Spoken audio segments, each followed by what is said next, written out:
Good morning बच्चों, मैं BL Agarwal आप लोगों को कॉस्ट रिकॉन्सिलेशन और reconciliation of profit in cost account and financial account chapter से कलकत्ता यूनिवर्सिटी का एग्जाम में आया हुआ क्वेश्चन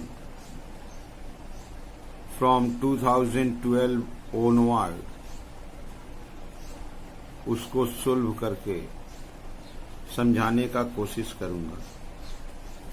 कॉस्ट रिकॉन्सिलेशन से रिलेटेड जो भी क्वेश्चंस कलकत्ता यूनिवर्सिटी में ईयर 2012 ऑनवर्ड पूछा गया है, एक एक को उसको डिस्कस करूंगा। आप लोग क्वेश्चन को पॉज करके आराम से लिख सकते हैं। सामने आपके एक क्वेश्चन है, देखिए वो CU BCom ऑनर्स 2012 में आया था। लिखा हुआ है रिकॉन्सिलेशन स्टेटमेंट ड्रॉ करना है, profit as per cost record दिया हुआ है, जस्ट उसके नीचे फिनेंशियल अकाउंट का प्रॉफिट दिया है। रिकॉन्सिलेशन में हम लोग हमेशा profit as per cost record से स्टार्ट करते हैं, तो यहां से स्टार्ट करेंगे तो हम लोग फिनेंशियल रिकॉर्ड पहुंच जाएंगे, आंसर वेरीफाई भी हो जाएगा। यहां कुछ आइटम दिया है, अगर आप रीजन्स ऑफ डिसएग्रीमेंट को याद रखो तो उससे हो जाएगा। फिनेंशियल इनकम होता है ऐड, एक्सपेंसेस लेस। कोई भी आइटम अगर अंडर है तो लेस, ओवर है तो ऐड, बट क्लोजिंग स्टॉक के केस में उल्टा, अंडर को ऐड करते हैं और ओवर को लेस करते हैं। इस बात को देखते हुए इतना सा ही रूल को ध्यान में रखेंगे तो रिकॉन्सिलेशन का कोई भी सम्स बन जाएगा। तो चलिए सोल्व करते हैं 2012। ये रहा फॉर्मेट आपके सामने, रिकॉन्सिलेशन स्टेटमेंट पर्टिकुलर रुपीज। ये स्टार्ट होगा profit as per cost record, या उसको बुक्स बोलते हैं। Profit as per cost record या बुक्स था 66760। इसमें ऐड और थोड़ा सा जगह छोड़ देते हैं से लेस। अब हमको देखना होगा क्या रीजन दिया है, ऐड होगा कि लेस होगा। तो फैक्ट्री ओवरहेड अंडर है, अंडर लेस होता है। फैक्ट्री ओवरहेड अंडर रिकवर्ड मतलब कॉस्ट शीट में एक्सपेंस कम लिखा हुआ था, प्रॉफिट ज्यादा हो गया, उसको कम कर देंगे 5700। अगला आइटम एडमिनिस्ट्रेशन ओवरहेड एक्सेस है, ओवर रिकवर्ड है। Administration overhead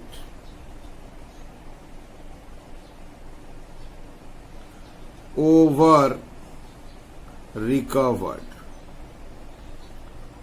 administration overhead over recovered, amount है 4250। अगला आइटम है डेप्रिसिएशन इन फिनेंशियल अकाउंट और depreciation in cost account. Cost account वाला डेप्रिसिएशन ज्यादा है, तो depreciation over charge, depreciation over charge दिया हुआ है, अमाउंट होगा 3950 माइनस 3660, अमाउंट विल बी 290। इसके बाद इंटरेस्ट रिसीव्ड है, इंटरेस्ट रिसीव्ड फिनेंशियल इनकम होता है, वो ऐड होगा।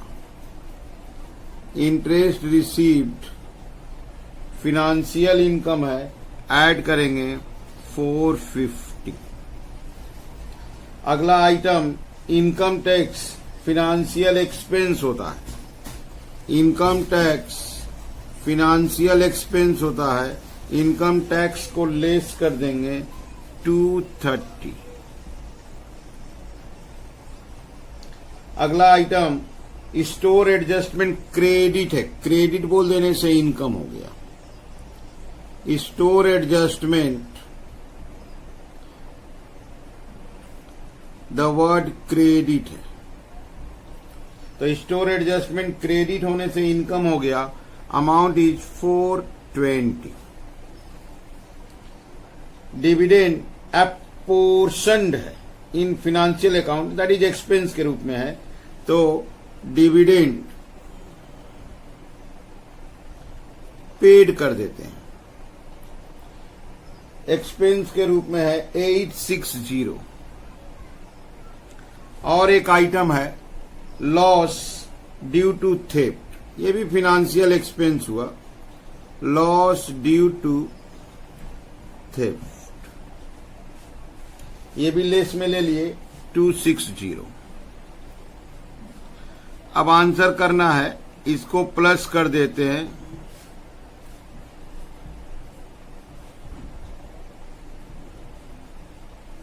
ये आया 6410, ऊपर से प्लस हो जाएगा 73170,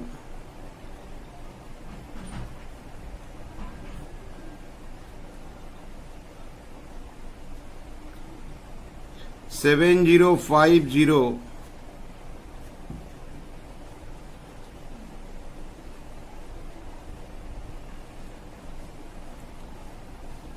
66120, इसका नाम हो जाएगा profit as per financial books. Question में दिया हुआ था, एक बार आपको दिखा देते हैं वो कहाँ दिया हुआ था। ये देखिए, profit as per financial account 65,120, यहाँ देखिए 65 के जगह 66 है, प्लस माइनस में कुछ मिस्टेक है, चेक करते हैं। ये वाला 5 होगा,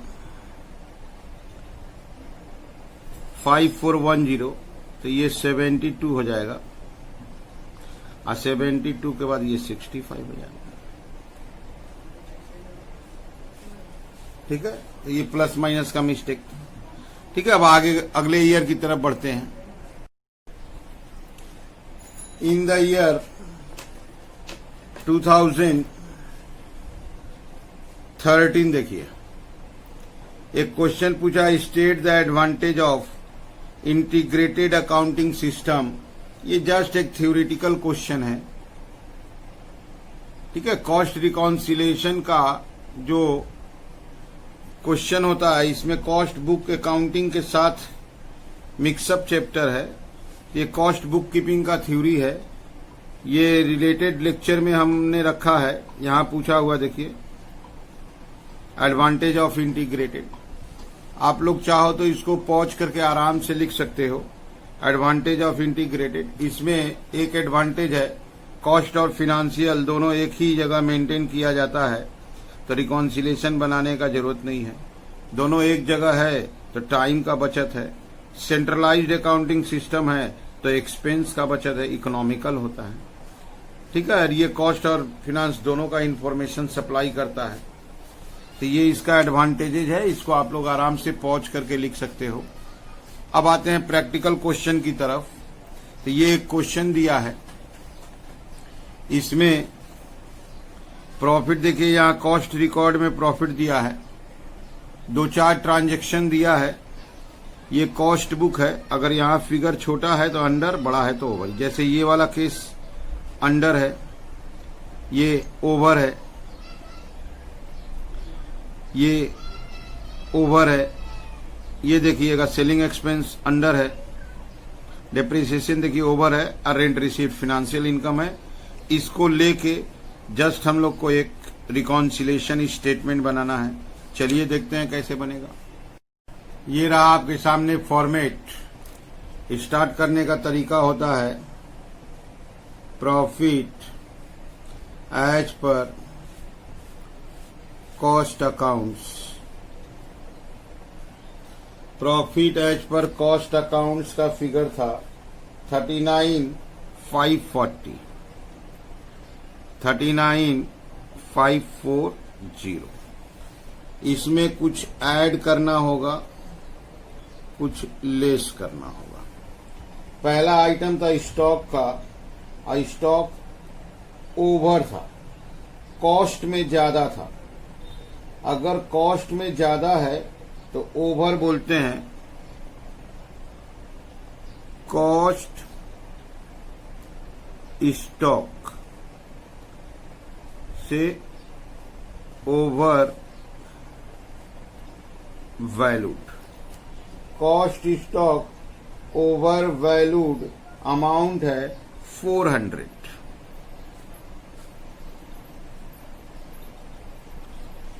यहां एक मिस्टेक हो रहा है, सिर्फ कॉस्ट स्टॉक बोला हुआ है, ओपनिंग और क्लोजिंग वर्ड यूज नहीं किया। अगर हम लोग लेस में लेते हैं ओवर वैल्यूड को तो ये क्लोजिंग स्टॉक हुआ।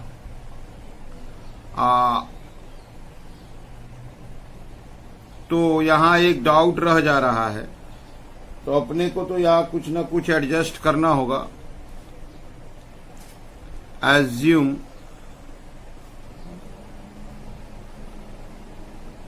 क्लोजिंग स्टॉक, यहां एज्यूम कर लिए कि ये क्लोजिंग स्टॉक है, नहीं तो अंडर वैल्यूड लेस होता है, ओवर वैल्यूड ऐड होता है। और जबकि हम लेस में लिख दिए cost stock over value less में लिखे तो हम उसको क्लोजिंग स्टॉक ले लिए। क्वेश्चन में ऐसा कुछ नहीं लिखा है, जस्ट ओनली कॉस्ट स्टॉक्स लिखा हुआ है। फैक्ट्री एक्सपेंस कॉस्ट में अंडर है, छोटा है। कॉस्ट में अगर छोटा है तो अंडर होगा 3260। फैक्ट्री एक्सपेंस अंडर रिकवर्ड, उसका अमाउंट होगा 3260। ऑफिस एक्सपेंस फिर से कॉस्ट में छोटा है, office expense under recovered, cost में छोटा होने से उसको अंडर रिकवरी बोलते हैं 680। सेलिंग एक्सपेंस इस बार कॉस्ट में बड़ा है, selling expense over recovered, cost में बड़ा है वो फिगर 800 रुपया। डेप्रिसिएशन कॉस्ट में छोटा है, डेप्रिसिएशन अंडर चार्ज, कॉस्ट में छोटा है वो 600। अच्छा, एक इनकम है, इनकम फिनेंशियल इनकम ऐड होगा, रेंट रिसीप्ट 5200, ये हुआ 6000। ऐड कर दिए 45,540, इसको ऐड कर दिए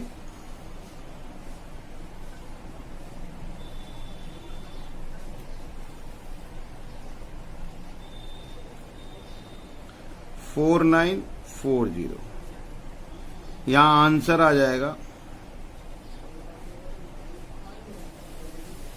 40 हो जाएगा। इसका नाम होगा profit as per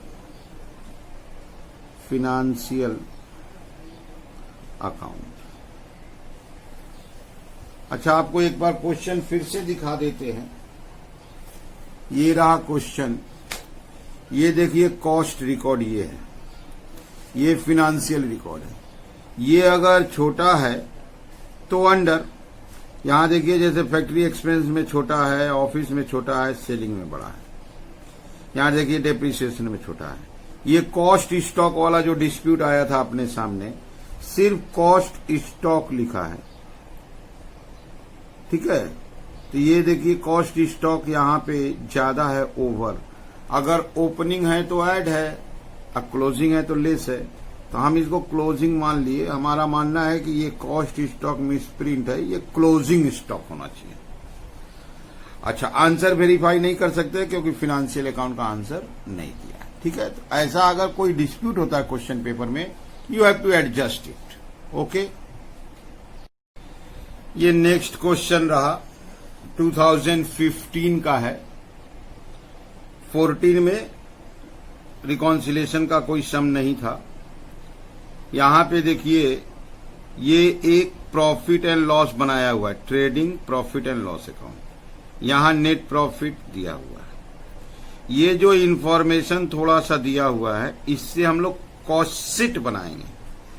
cost sheet बनाएंगे तो profit as per cost record आ जाएगा। देखिए यहां बोला भी है statement of cost, that is हम लोग को एक कॉस्ट शीट डेवलप करना पड़ेगा। कॉस्ट शीट बना लेने से profit as per cost record आ जाएगा। उसके बाद रिकॉन्सिलेशन बनाना है। यहां एक चीज का ध्यान दीजिए, सेल्स था 4800 यूनिट, क्लोजिंग स्टॉक था 1200 यूनिट, ओपनिंग स्टॉक कुछ था नहीं। इसका मतलब 4800 प्लस 1200 दैट इज 6000 प्रोडक्शन होगा। Unit produced is 6000।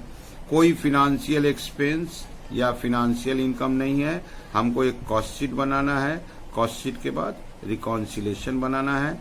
आइए देखते हैं कैसे बनेगा। ये फॉर्मेट आपके सामने कॉस्ट शीट का है। कॉस्ट शीट देखिए, कॉस्ट शीट 2015 का है। सबसे पहले मटेरियल कंज्यूम्ड। मटेरियल का कोई इंफॉर्मेशन नहीं है, अंदर वाला ही मटेरियल ले लेते हैं जो प्रॉफिट एंड लॉस अकाउंट में था, 90,000। डायरेक्ट वेजेज 60,000, इसको प्लस करते हैं 1,50,000। This is our prime cost. Add factory overhead. Factory overhead के लिए 7 रुपया पर यूनिट प्रोड्यूस्ड बोला है। 7 रुपया पर यूनिट प्रोड्यूस्ड। तो बात हुआ था कि हम लोग 6000 यूनिट प्रोड्यूस किए हैं और 7 रुपया करके था, तो 42,000 हो जाएगा। ये आ गया 192,000। This is work cost. Add office and administration overhead. Office and administration overhead था 3 रुपया पर यूनिट प्रोड्यूस्ड। तो 6000 इंटू 3 करेंगे 18,000, तो 2,10,000। This is cost of production less closing stock of finish goods. ये 2,10,000 जो था, इसमें हम लोग 6,000 यूनिट बनाए हैं, 1200 यूनिट बच गया, दैट इज 42,000 बच गया।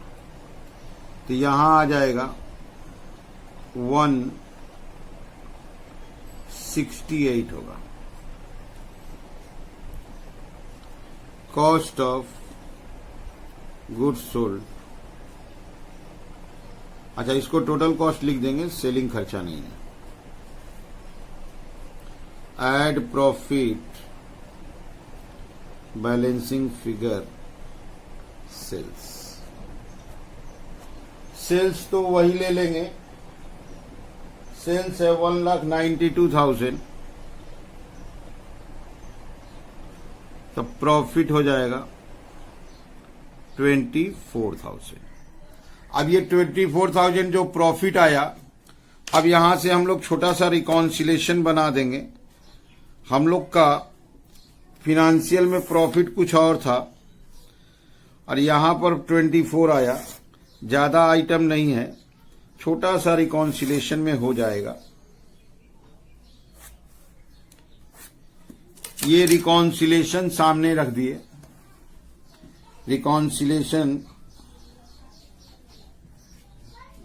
Reconciliation statement particular rupees start करते हैं। Profit as per cost record. Profit as per cost record 24,000 हमको आइटम मिलाना होगा। प्रॉफिट एंड लॉस अकाउंट में मटेरियल वेजेज जो था वही अपना कॉस्ट शीट में था। वर्क्स ओवरहेड कॉस्ट शीट में हम लोग 42 लिखे हैं फैक्ट्री ओवरहेड, और जबकि प्रॉफिट एंड लॉस अकाउंट में 48 है। इसका मतलब हम लोग 6,000 अंडर है। तो फैक्ट्री एक्सपेंस या फैक्ट्री ओवरहेड अंडर अमाउंट निकला 6,000। ऑफिस ओवरहेड हम लोग ऑफिस ओवरहेड 18,000 लिखे हैं, और जबकि प्रॉफिट एंड लॉस अकाउंट में 12 है। तो इसका मतलब हम लोग ज्यादा लिख दिए हैं। एडमिनिस्ट्रेशन ओवरहेड ओवर है अमाउंट 6,000 है। क्लोजिंग स्टॉक हम लोग 42 लिखे हैं, और जबकि 4,800 लिखा हुआ है। मतलब हम लोग ज्यादा है, ओवर है, लेस होगा 1,200 रुपया। Closing stock of finish goods over है 1,200। देखते हैं, ये 6,000 गया, जोड़ेंगे 30,000 हो जाएगा। ये 7,200 जाएगा, माइनस करेंगे 22,800 हो जाएगा। Profit as per financial account देखते हैं आपका आया कि नहीं। ये देखिए आपके सामने है। नेट प्रॉफिट 16,800 हम लोग का 22,800 आ रहा है। इसका मतलब कुछ प्लस माइनस में गड़बड़ है, चेक करते हैं। देखिए यहां पर वेजेज 66,000 है, दिखा। हम लोग वेजेज 60 लिए हैं, तो यहां से हमको थोड़ा चेंज करना होगा। दिस विल बी 66, 156, 198, 216, 216 के बाद 74, 74 से ये 18 हो जाएगा। ये 18 हुआ, यहां 18 से अगर चलेंगे तो ये 24 से 7 जाएगा 16, 800।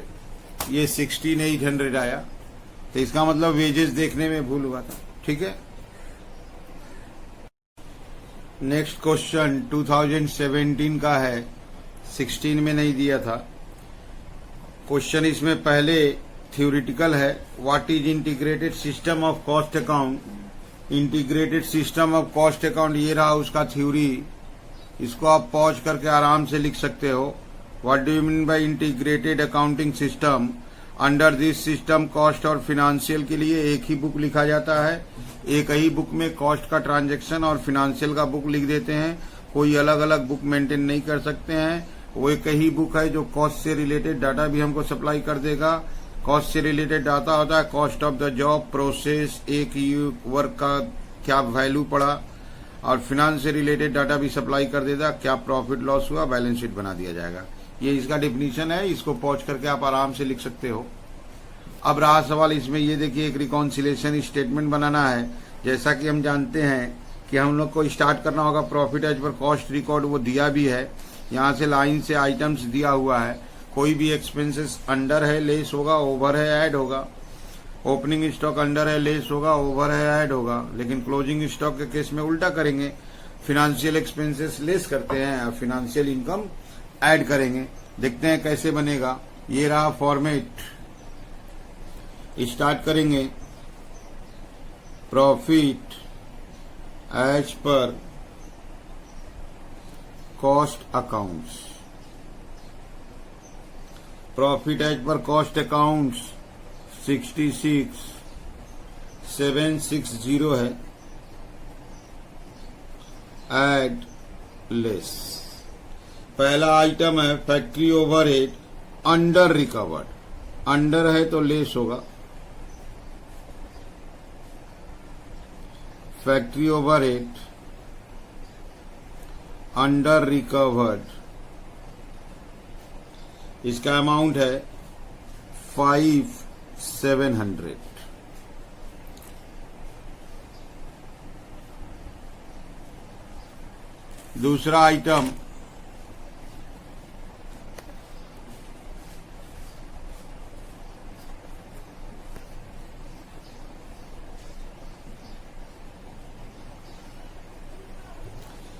दूसरा आइटम है administration overhead over recovered. Administration overhead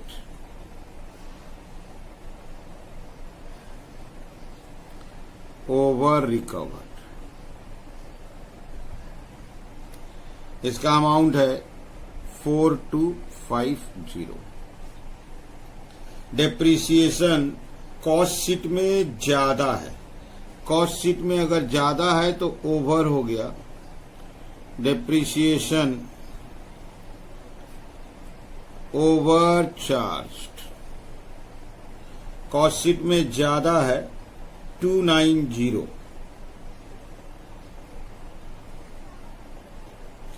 इसके बाद इंटरेस्ट रिसीव्ड, ये फिनेंशियल इनकम है, ऐड होगा interest received.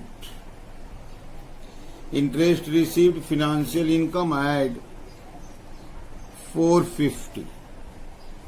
Income tax financial expense, income tax less में चला गया 600। बैंक इंटरेस्ट क्रेडिटेड बोला है, बैंक इंटरेस्ट क्रेडिटेड बोल दिया तो ये फिनेंशियल इनकम हो गया, ऐड में चला गया 230। स्टोर एडजस्टमेंट क्रेडिटेड बोल दिया तो ऐड में चला गया, store adjustment credited, financial income बन गया credited 420। Depreciation of stock financial expense हो गया, depreciation of stock, depreciation loss है, फिनेंशियल एक्सपेंस हो गया 860। डिविडेंड एप्रोप्रिएटेड एक्सपेंस हो जाता है, डिविडेंड एप्रोप्रिएटेड, एप्रोप्रिएटेड एक्सपेंस बन जाता है 1200। Loss due to theft, loss due to theft, ये भी एक्सपेंस बन जाता है 260। सीयू में 2-4 साल के अंदर क्वेश्चन रिपीट हो जाता है, ये सिमिलर टू 2012 समझ में आ रहा है। अब इसको प्लस माइनस करके बाहर कर देना है। ऊपर वाले का प्लस रिजल्ट आया, 5640 को ऊपर से प्लस कर देंगे 72,400, इसको प्लस करके बाहर करेंगे, इसका प्लस करके रिजल्ट आया 8620। अब यहां माइनस कर दिया जाए, answer will be 63,780। Profit as per financial account. Okay, और देखते हैं कोई ईयर में आया है कि नहीं। 18 में तो नहीं आया था, ये 19 में सीबीसीएस सिस्टम चालू हो गया था कलकत्ता यूनिवर्सिटी में, तो 2019 में रिकॉन्सिलेशन का ये सम दिया था। अभी जो सम बनाए हैं ऐसा ही है, मोर और लेस एक जैसा सम होता है। यहाँ profit as per cost record दिया हुआ है, ये रीजंस है, वर्क्स ओवरहेड अंडर है, एडमिनिस्ट्रेशन ओवर है, डेप्रिसिएशन यहाँ डबल दिया हुआ है। यहाँ देखिए कॉस्ट में ज्यादा लिख दिया गया है, over, interest receipt financial income, income tax financial expense, bank interest and transfer fee financial income. यहाँ देखिए opening stock closing stock under है क्योंकि कॉस्ट में छोटा है, ये दो फिनेंशियल एक्सपेंस है। चलिए ये 2019 सीबीसीएस 2019, ठीक है। चलिए इसको देखते हैं कैसे बनेगा।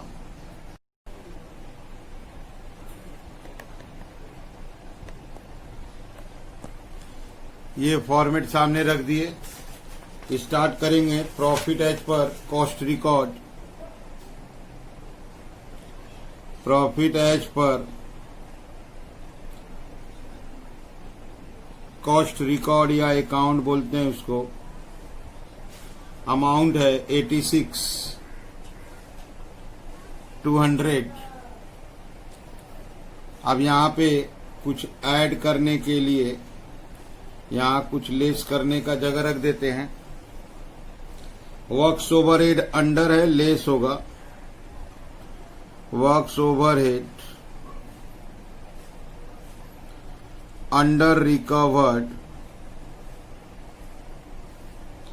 इसको लेस किया जाएगा 1560। एडमिनिस्ट्रेशन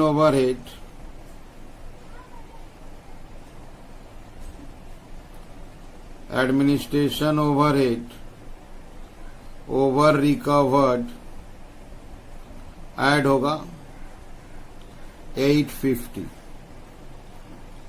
डेप्रिसिएशन कॉस्ट शीट में ज्यादा लिखा गया है, डेप्रिसिएशन ओवरचार्ज्ड, 650 है। अच्छा, एक इनकम है इंटरेस्ट ऑन इन्वेस्टमेंट,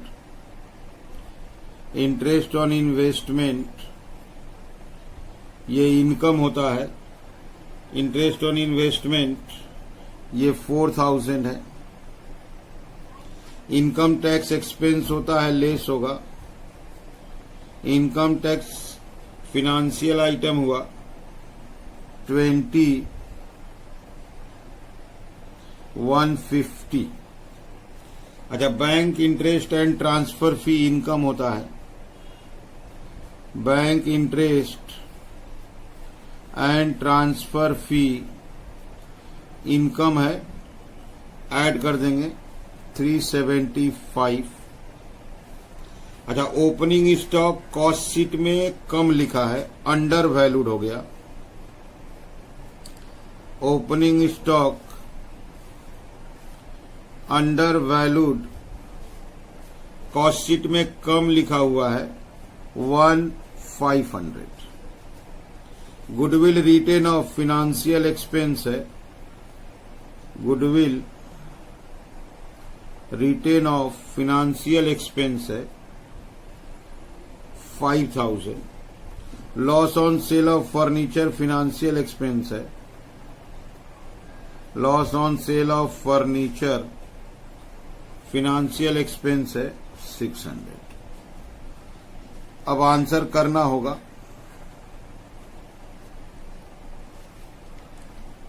आंसर करते हैं, इसको प्लस करेंगे,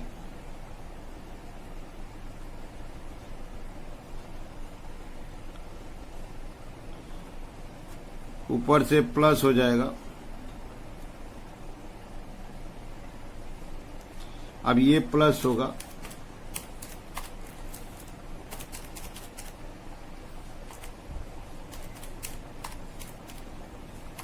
ये हुआ 28,810, ऊपर से माइनस हो जाएगा,